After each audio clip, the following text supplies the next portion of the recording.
In a courtroom filled with doubt and mockery, one silent woman held a secret that could shake the nation. They called her a fraud. But the truth?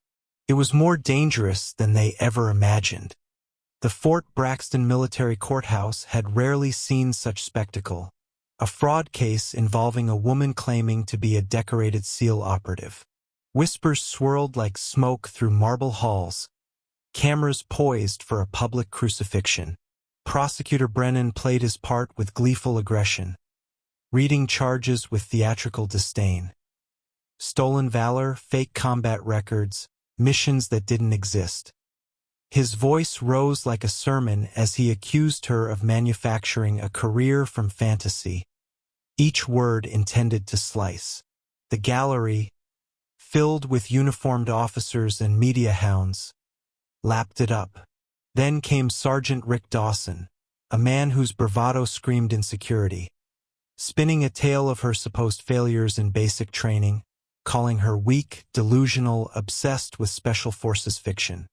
He showed forged documents and even a fake journal mocking her alleged dreams. Laughter echoed. Her public defender had stopped taking notes, defeated. But Sarah didn't flinch. She didn't blink. Her stillness unnerved them because guilty people usually cracked. Her silence wasn't shame, it was strategy. Her scars were dismissed, her history erased. She wasn't breaking. She was measuring every move. And someone in the back, with medals that meant something, began to notice that Sarah Collins was not what she seemed. Just when it seemed the circus had reached its crescendo, a shift rippled through the courtroom. From the back row rose General Patricia Hayes. 4 stars on her shoulder, battlefield-earned authority in her voice, requesting permission to address the court. The entire room snapped to attention. Even Judge Hartwell, who'd presided with smug superiority, recognized her gravitas. She approached the bench with a classified folder marked with security clearances that silenced every whisper. No preamble. No drama, just facts. And with those facts, the courtroom crumbled. Sarah Collins, codename Raptor 6, had not only served, she had led a classified extraction in Somalia in 2019 known as Operation Nightfall. The mission was so covert it didn't exist in public record. Her team compromised.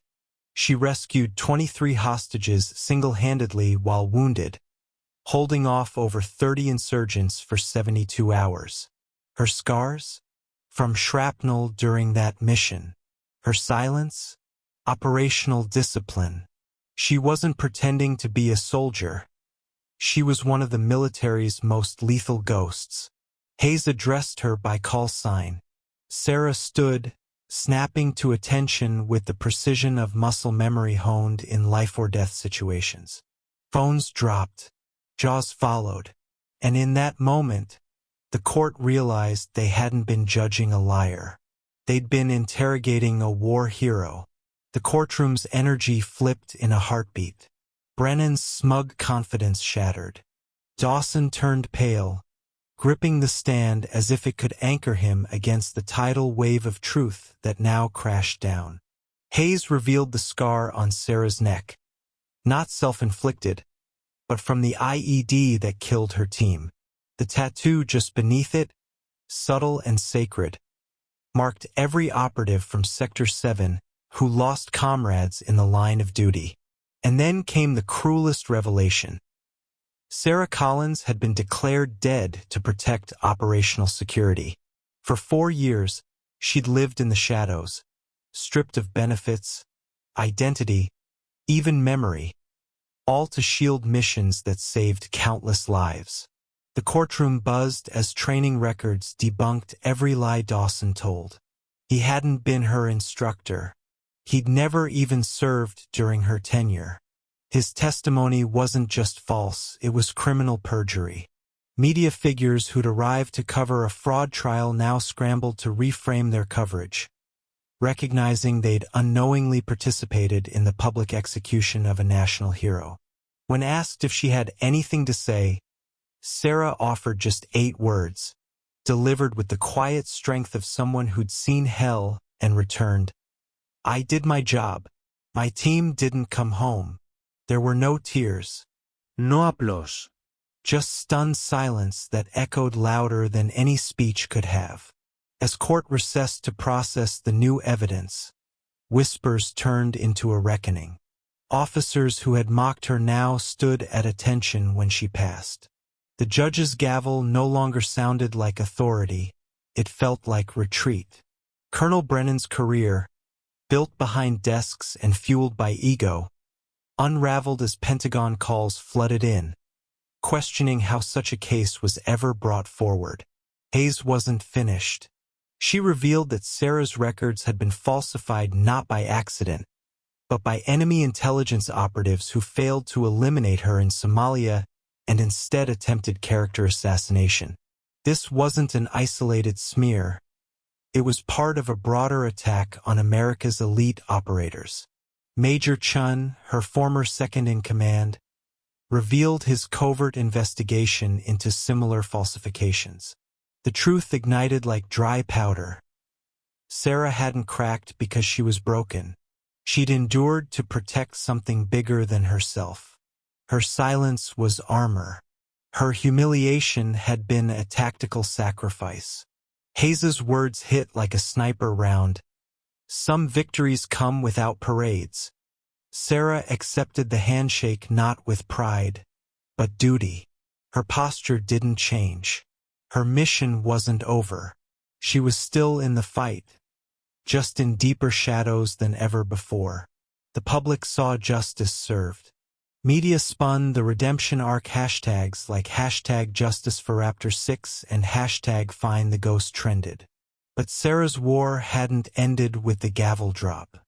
It was only just beginning. Outside the courthouse, surrounded by flashing cameras, she moved with the same deliberate control that once guided her through firefights. Chun whispered to her, updates on new threats, active cells, operations needing immediate attention. And then, with her name cleared and enemies watching, she vanished. She had no use for the spotlight. Fame made ghosts visible. Her disgrace had been the perfect camouflage, a test so cruel it could only have been sanctioned at the highest levels. And she passed. Perfectly. The entire trial had been a ghost protocol, an operational crucible to determine if she could survive not just physical war, but public annihilation. She'd been evaluated under the harshest lights, under the cruelest lies, to see if her silence could withstand the pressure. And it had. Her next mission required that silence again. No medals, no recognition, just flawless execution. Sarah had become the perfect covert weapon. What the enemy thought was victory had become their undoing. Behind her newfound legend lay devastation. Her family had turned against her, believing the lies. Friends vanished. Bonds severed.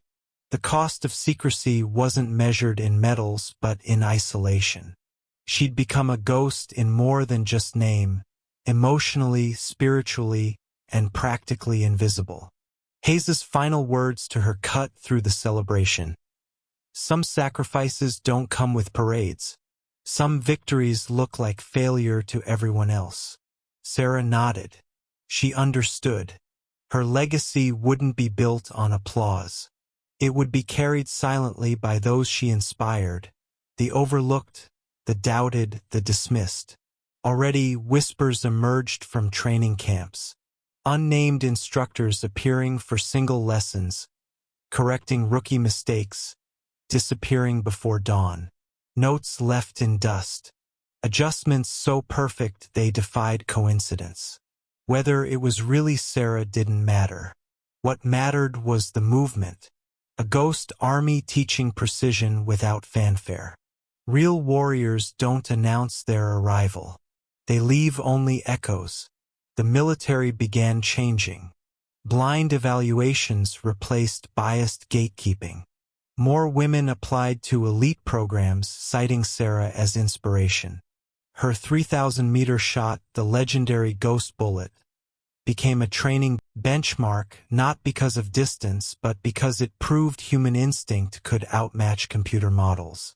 Scientists studied her footage, discovering she'd accounted for variables no machine could: subtle barometric shifts, underground density, even heat ripples in distant sand. She'd read the earth like scripture. Her ability wasn't supernatural, it was trained, disciplined, focused, and it inspired a generation. Colonel Holt, one of her harshest critics, retired quietly, selling his medals to fund scholarships for candidates the system had overlooked. He wrote in his resignation letter, "Strength doesn't always look like me. I almost locked out greatness because it didn't fit my mold." His words went viral, sparking institutional change. But by then, Sarah was gone again, her quarters empty, her rifle left behind with a note that read only, "Keep aiming true." And still the ghost moves. A blurry photo surfaces in a war-torn village. A silhouette teaching women to defend themselves. A whisper of guidance at sniper school. A correction in a young recruit's breathing.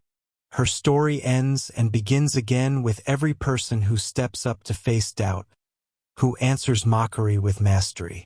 Sarah Kane, call sign Ghost, never returned to the spotlight because her power was never in being seen. It was in being felt. Somewhere, in a forgotten part of the world, she watches, prepares, and waits. Not for credit, not for fame, but for the next mission that demands silence over spectacle.